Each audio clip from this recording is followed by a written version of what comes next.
बिस्मिल्लाहिर्रहमानिर्रहीम। दोस्तों, मैं हाफिज अब्दुल रहीम जलगांव महाराष्ट्र से।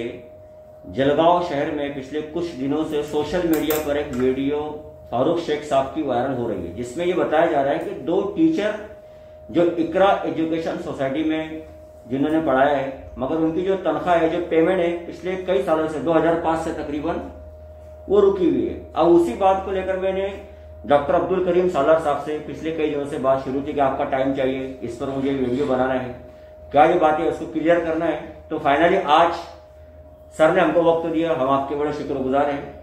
तो सबसे पहला सवाल ये है सर, जो वीडियो वायरल हो रही है जिसमें शेख साहब ये कह रहे हैं कि इनकी तनख्वाह बाकी है और बाकायदा हाईकोर्ट का जजमेंट आया है कि आपको 2005 से जो रुकी हुई उनकी पेमेंट वो देना है इकरा सोसाइटी को, तो उस पर आप क्या कहेंगे? हाफिज साहब, बहुत शुक्रिया आपका कि हमें तो वक्त नहीं मिल रहा था कि इन बातों के बारे में अपना खुलासा दे, जवाब दे, लेकिन अच्छा किया आपने कि हमसे ये सवालात पूछे। और ये सवाल पूछने का मैं समझता हूँ कि हर साहब फिक्र को हमसे करने का इख्तियार है। अकेले भी कर सकते हैं, मिलकर भी कर सकते हैं, कई मुलाकातों भी कर सकते हैं। पहली बात तो ये कि फारूक शेख साहब का जो मामला है, तो अल्लाह ने शायद उनके साथ पॉजिटिव काम करने की हिस्सी छीन ली है। जहाँ इस तरह के कोई मामला होते हैं उसको निगेटिवली लेकर ये कर, आज से नहीं कर रहे, 10 से 12 केसेस हम पे कर चुके हैं। 3-4 के अंदर तो कोर्ट ने उठा के फेंक दिया और बेचारे बूढ़े होने को आ गए, लेकिन बजाय इसके कि अपना खुद निर्माण करके लोगों के सामने अपना कुछ कंस्ट्रक्टिव काम करके लाते, बस इसी तरह के काम करना, निगेटिव काम करना, तड़जोड़ के काम करना, मिलाना जुलाना, तलाक के, इसके उसके मामले और जहाँ ऐसे मामला लिखे करना। इसमें जो 2 टीचरों का उन्होंने हवाला दिया है, तो जो निर्णय कोर्ट का हुआ, ये कोई नया कानून नहीं बना है जी, ये पुराना कानून है। और MAPs एक्ट के तहत, जिसके तहत स्कूलें चलाई जाती है, उसकी सेक्शन 3 में ये प्रोविजन है कि जो भी टीचर है उनकी सैलरी का जो देने का काम है वो मैनेजमेंट करे। अजहर मिनश शम्स है, सूरज की तरह, सबको मालूम है। जब ये लोग लगे आज से 20 साल पहले, 18 साल पहले, तब उनको भी मालूम था और सारी दुनिया को मालूम है, और जहां जहां ये काम कर रहे हैं लोग, सबको मालूम है। सवाल ये आता है कि पहले हमने जब ये जो शुरू किए ये डिवीजन, तो एक सोशल रिस्पॉन्सिबिलिटी है, ये हमारी कौम के मासूम बच्चे कहाँ जाएंगे। ये डिवीजन खोलने का मकसद क्या है, यहां से आपको पहले गौर करना पड़ेगा। हमारे बच्चे कहाँ जाएंगे, उनके मुस्तकबिल की तालीम के लिए ये हमारे अदारे ने ये डिवीजन शुरू किए। क्या इसमें यह मकसद था हमारा बेटा बेटी को लगाना, या हमारे सादिक के भाई नूरुद्दीन जो हेडमास्टर है कासोदे के, उनको बहुत अच्छी मालूमात है कैसे टीचर भर्ती होती है और कैसा वो मस्त काम किया जाता है। उनसे पूछो ना आप किस तरीके से टीचर भर्ती हो रही है, कि यहाँ 25-30 लाख रुपए लेके हमने इनको नौकरियां लगाई है। ये हमारे 100 किलोमीटर तक कहीं लगते बिलकते भी नहीं है जी। एक बच्चों का नुकसान ना हो, कौम के बच्चे कहाँ जाएंगे। हमारी ग्रांटेड स्कूल थी, हमने डिवीजन शुरू किया, मकसद साफ है, इखलास की बुनियाद पर है। अब इतने बरसों तक काम करने के बाद इनको याद आई, जब 40% ग्रांट मिली, तो नूरुद्दीन शेख और उनके भाई सादिक ने ये चैलेंज किया कि भाई हमको हमारी तनख्वाह दी जाए। फॉर्मेलिटी के लिए एक लेटर भी दिया। इनका ये कहना है दोनों का कि प्राइमरी के अंदर ये काम करते हैं और हाई स्कूल में जगह निकली तो एक हेडमास्टर के जो है तो खलेरे भाई को लगाया गया। बेशक लगाया गया, चुपके से नहीं लगाया गया। पहली बात तो वैकेंसी हाई स्कूल की है, जो हाई स्कूल में प्राइवेट डिवीजन होते हैं 5वीं 6वीं 7वीं, उसके ऊपर वो अपॉइंटमेंट हुआ, ओपनली सबकी जो है तो पर्ची आई और उसको लगाया गया। और ये जो सादिक है, ये 1ली से 4थी प्राइमरी में पढ़ाते हैं, ये प्राइमरी में पढ़ाते हैं। इसी तरीके से आसिफ भी जो है वो हमारी प्राइमरी में पढ़ाते हैं। अच्छा। अभी इधर शाहीन प्राइमरी में वो यहाँ पर तदरीस का काम कर रहे हैं। हमारे फारूक शेख साहब के मगरमच्छ के आंसू इतने अच्छे लगे, अपने जवैयों का भी हमको इतना दुख नहीं हो रहा जितना उनको उनका दुख हो रहा है कि ये क्या बीती होगी कि आसिफ के सामने उसकी पढ़ाई हुई बच्ची 100% ग्रांट के ऊपर हाई स्कूल में काम कर रही है।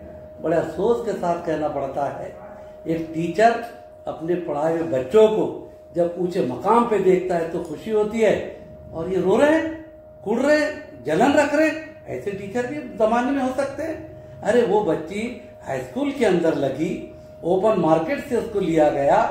आसिफ साहब जो है हमारे डीएड हैं, हाई स्कूल में कैसे लिए जा सकते हैं? और वो बच्ची की मेरिट ऐसी है कि इंटरव्यू के अंदर बाकायदा जब बुलाया गया तो उसके अंदर उस बच्ची का मेरिट कि वो गोल्ड मेडलिस्ट है बीए के अंदर, वो बच्ची पीएचडी के अंदर जो है यहाँ पर से नुमाया कामयाबी की है।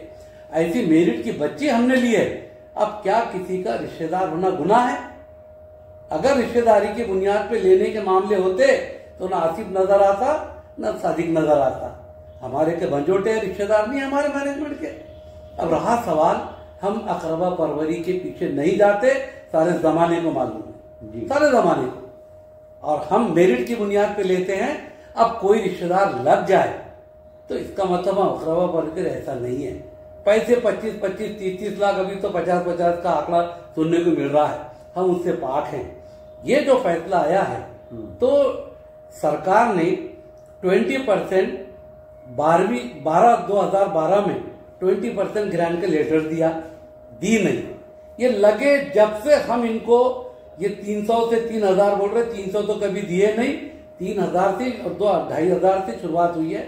और जब तक इनकी ग्रांट नहीं आई, जब तक इनको 5-5, 6-6, 7-7 हजार रुपये के ऊपर हमने पेमेंट दिया है। 12 के अंदर शासन ने लेटर दिया 20% का, लेकिन ग्रांट नहीं दी। 13 के अंदर 40 का दिया, कोई ग्रांट नहीं दी। 14 के अंदर 60 का दिया, कोई ग्रांट नहीं दी। 15 के अंदर फिर हमको 80% का दिया, कोई ग्रांट नहीं। 100% ग्रांट का लेटर 2016 में मिला। ये सारे सबूत हमारे पास मौजूद है। इसके बाद में भी हमने इनको, जब तक 16 में भी ग्रांट नहीं मिली, जबकि लेटर गवर्नमेंट ने दिया कि हम 16 से 100% तुमको ग्रांट देंगे, हमारे पास में आज भी है, लेकिन फिर भी हमने उस साल भी इनको तनख्वाह दी।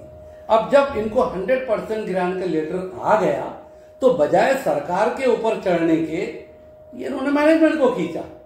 और कितने साल बाद? 20 साल बाद। अगर भाई इतनी कम सैलरी पे आपको काम करना ही नहीं था तो शुरू में ही तलाकशुदा मामले कर लेते थे, लेना देना, क्योंकि कोई ऐसा कंपलसरी जबरदस्ती तो नहीं था। आपकी भी जरूरत थी, आपको हमने लिया। आपको सादिक को तो हमने यहां पर भी चांस दिया था शाहीन के अंदर, लेकिन टीचिंग बराबर नहीं थी तो हमने उनको निकाल दिया। फिर वापस बीएमजेएन में उनको मौका दिए, और जो भी है मामला बोलना गलत है, वो अल्लाह अल्लाह खैर सल्लाह चल रहा है।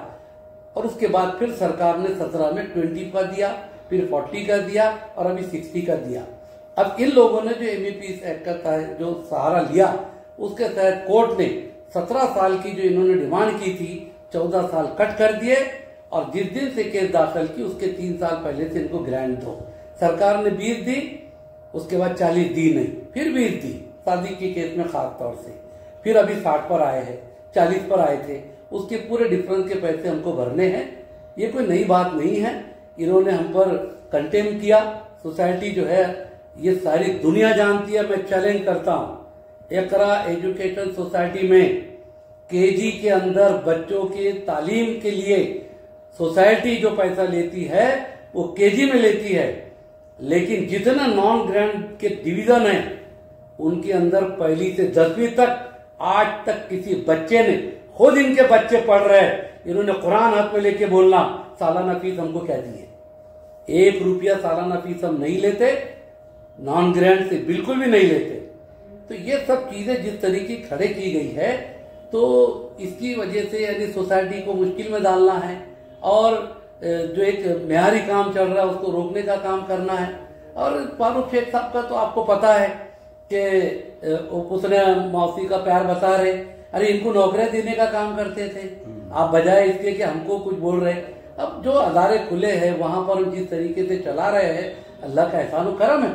अब ऐसी जगह पे आप ये कानून का सहारा लेके आज जो हमको मुश्किल में डालने का काम कर रहे हैं, तो जमाना देख रहा है। ये कहते हैं कि सत्य परेशान होता है, पराजित नहीं। अरे फारूक शेख साहब, सत्य परेशान होगा, इंशाल्लाह पराभूत कभी होने वाला नहीं। वक्त बताएगा। कई जगह पे आप मुंह की खा रहे हैं, कई जगह पे आपकी साजिशें नाकाम हो रही है, चाहे वो ईदगाह कब्रिस्तान का ट्रस्ट का मामला हो, चाहे लता मंगेशकर की केस हो, चाहे वो नाज़रीन की केस हो। कई केसेस जज ने आपके उठाकर मुंह पर फेंक दिया है। अपनी आकिबत संवारना आपके हाथ में है। हम जो कुछ काम कर रहे हैं, मुझे ऐसा लगता है कि साहब जब भी हम खाना खाते हैं तो दस्तरखान पे कुछ ना कुछ झूठा गिर जाता है। तो काम करने वालों का भी वैसे ही है, कुछ ना कुछ ऐसी कमी रह जाती है, इंसान है। तो अब आपको झूठा उठाना है क्या, ये फैसला इन लोगों को करना है। तो मैं समझता हूं कि ये मैसेज लोगों तक जाना चाहिए। उसके जरिए से मैंने आपके जरिए से बात की। इंशाअल्लाह ताला आगे भी अल्लाह से दुआ है कि हमारी कमियों को माफ करे। लेकिन इस इलाके में जो तालीम का एक मिशन शुरू हुआ और आज हमारे बच्चे बच्चियां जिस तरीके से तालीम हासिल करके अल्हम्दुलिल्लाह आगे बढ़ रहे हैं, हम हमारी कमियों को एक तरफ रखकर उन कामों को देखिए। आज पूरे हिंदुस्तान में नकाब, बच्चों के साथ नाइंसाफियां, उनकी छेड़छाड़, लेकिन 9,000 बच्चे आज अल्लाह के करम से हमारे पास है। बानकाब हमारी बच्चियां आती हैं, दीनी मेहनत पर उनका काम हो रहा है। अल्लाह ने चाहा तो हार जीत का फैसला अल्लाह के सामने होगा। तो एक बार आपने अकरबा परवरी की तो अल्हम्दुलिल्लाह ये इल्जाम तो बहुत सारे लोग पहले से लगाते भी कि सोसाइटी में ऐसा चलता है, इस पर आप क्या कहेंगे मुख्तसर में? नहीं, हमारे यहाँ अकरबा परवरी नहीं है। अल्हम्दुलिल्लाह मेरिट की बुनियाद पर लिया जाता है, सलाहियत और काबिलियत, सलाहियत की बुनियाद पर लिया जाता है।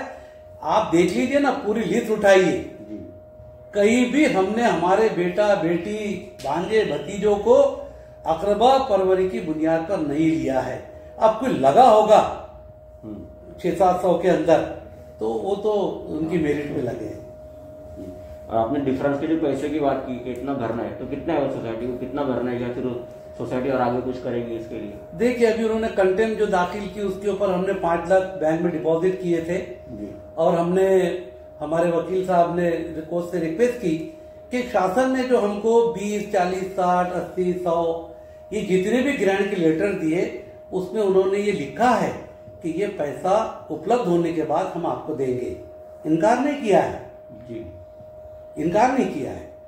तो उन्होंने जब कोर्ट को ये कहा कि अभी हम 5 लाख भर देते हैं और बाकी शासन से हम मांगेंगे, अगर शासन ने पैसे दे दिया तो सबसे पहले हम इन लोगों को पैसे यहाँ पर हम देंगे।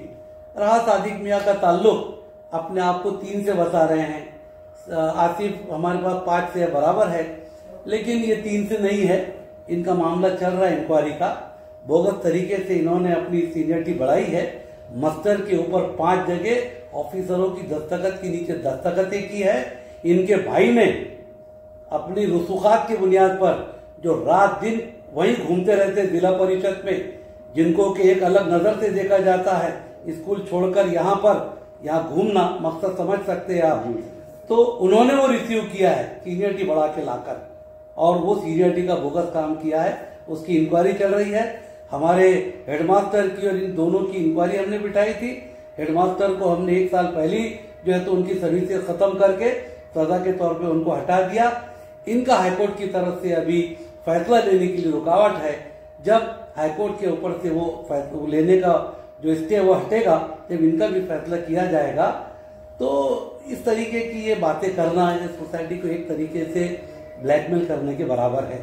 अब अच्छा हो गया, पहले नूरुद्दीन साहब जो है इकरा में ये चल रहा, इकरा में वो चल रहा, कंसल्टेंसी आपकी जिले में पैसे लेकर कंसल्टेंसी करते हैं।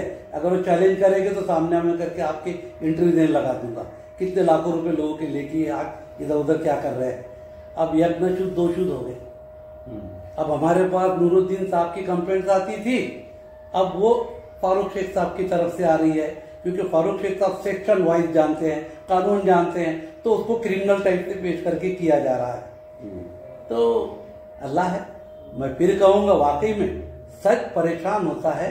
इंशाअल्लाह ताला सच को तकलीफ होती है, लेकिन सच की कभी हार नहीं होती। इस तरीके से हमने इनको यहाँ पर अपॉइंटमेंट दिया, तो बेशक इन्होंने खुद कबूल किया है कि हमको कुछ पेमेंट दे रहे थे।